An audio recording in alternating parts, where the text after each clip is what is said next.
Hi guys, how are you? I want to take this opportunity to discuss something which has been on my mind. It's about the floods of the biblical times where Noah's Ark saved humanity in its present form. Did it really happen? Did it really take place? Or do you believe in it? Or do you think it's a myth? Well, the people who believe in it, good for them, nothing wrong with it. That's a belief system. And those who don't believe in that, that's also fine. It's their belief system. But today I want to discuss this in such a way that we're going to put this to rest, whether it's really happened or it didn't happen.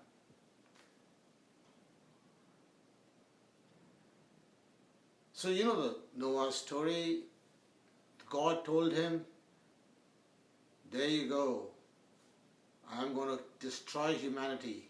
You are a righteous man, get your son, your wife, and your wife's son, and make an ark. This is the dimensions. Exactly, make it according to the dimensions. And then I want you to bring two of a kind.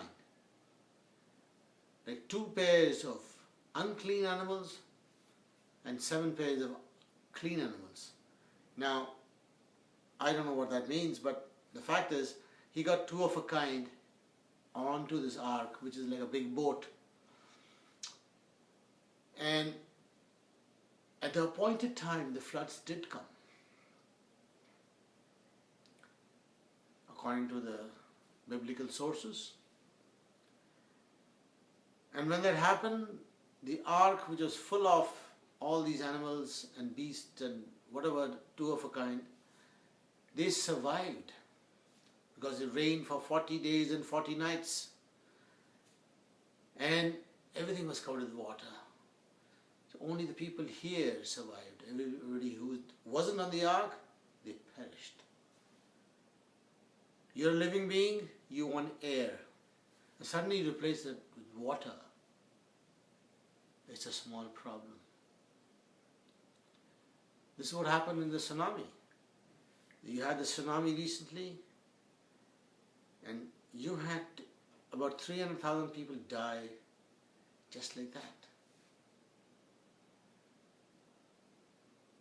Just in a matter of hours, because it changed the environment in which they were living. From air, it became water. That was true because we saw it recently happen.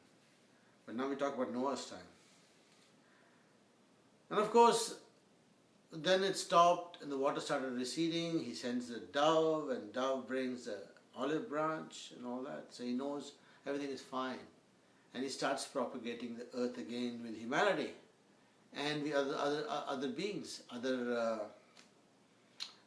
animals and birds and whatever crawls and everything. Okay, I want to now come back to the Vedas. I love going to the Vedas because there's so much of wealth of information. And I just found out about 3 months ago. I read the English translation of all the Vedas, that there was a similar story in the Vedic literature. It's called the Matsya Purana. Similar story. Flood coming, take a boat, save the humanity. I found a lot of parallel in that. I said, how come 2 different areas did somebody borrow from another, or were they different stories? They were slightly different, so it can't be borrowed. See, the Matsya Purana story is something like this.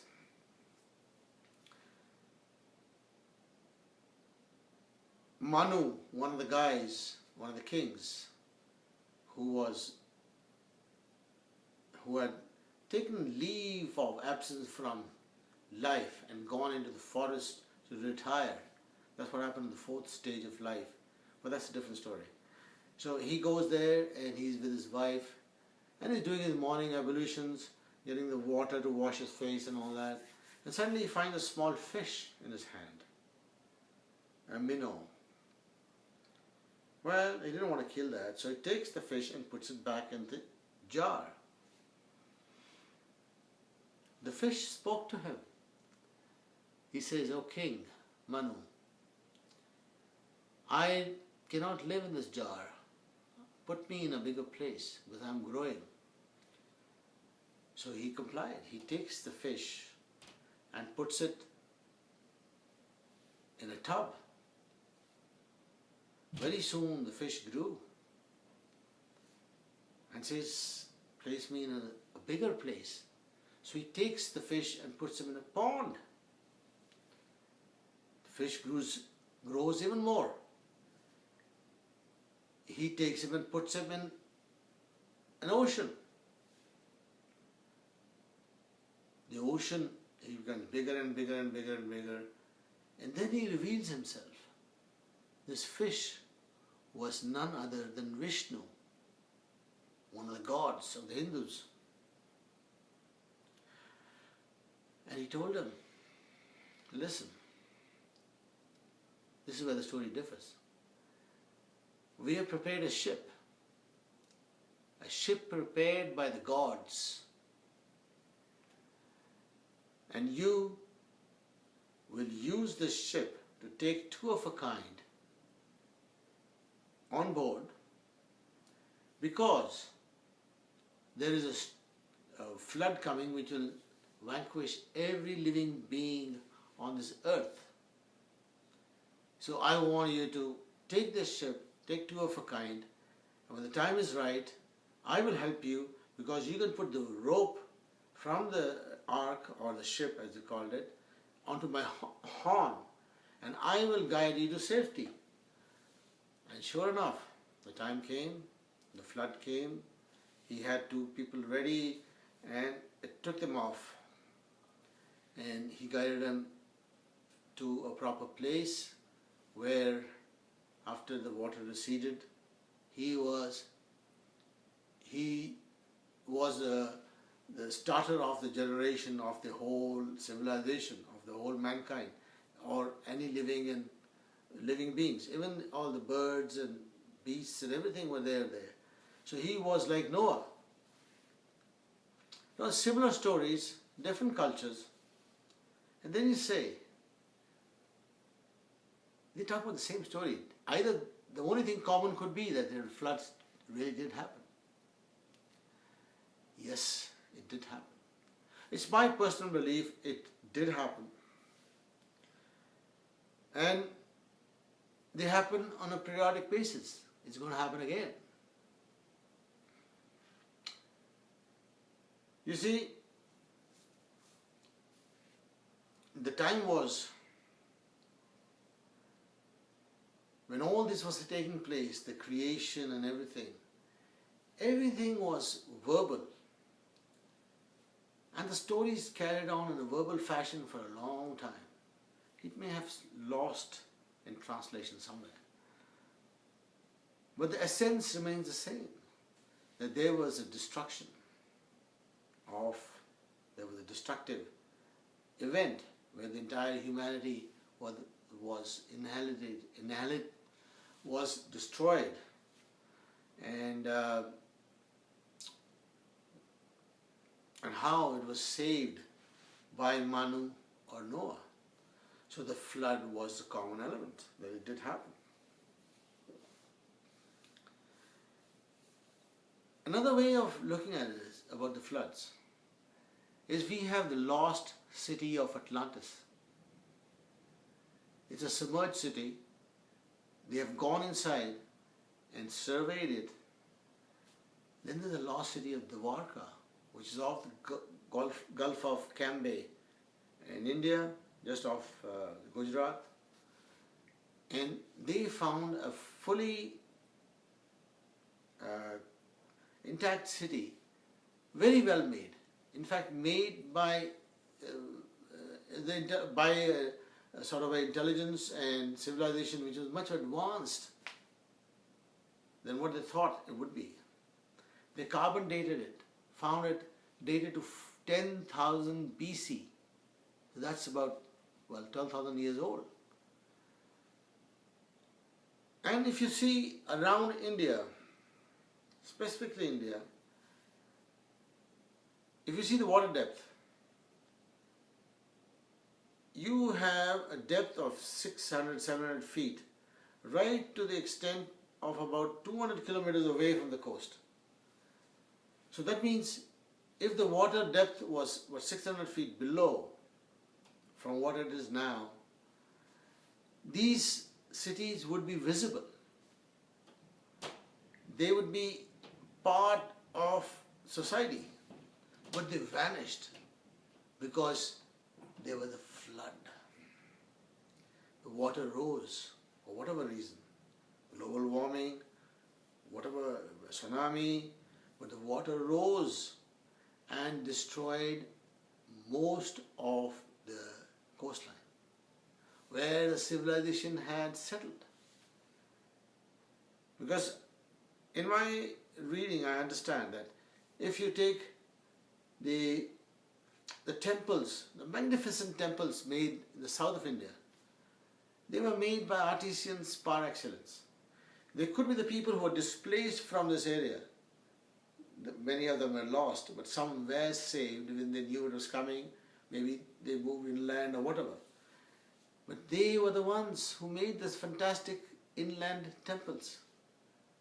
And if you look at them, they are an art form.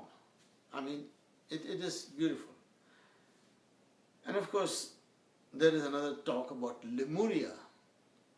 It's an island or a continent which was submerged. And these people, these are the South Indians, they claim that the civilization is 50,000 years old.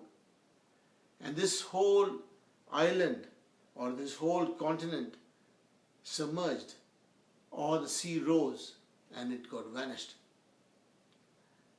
And everybody came inside inland and into the mainland India. So I am of the conclusion, I would say, I'm of the opinion that the floods did happen. On another post, I will tell you why I think the floods did happen. But at the moment, with the information I've given you, there are two sources. There's a third source, the Sumerian source, which I've not brought inside. That could be the main source for the biblical times.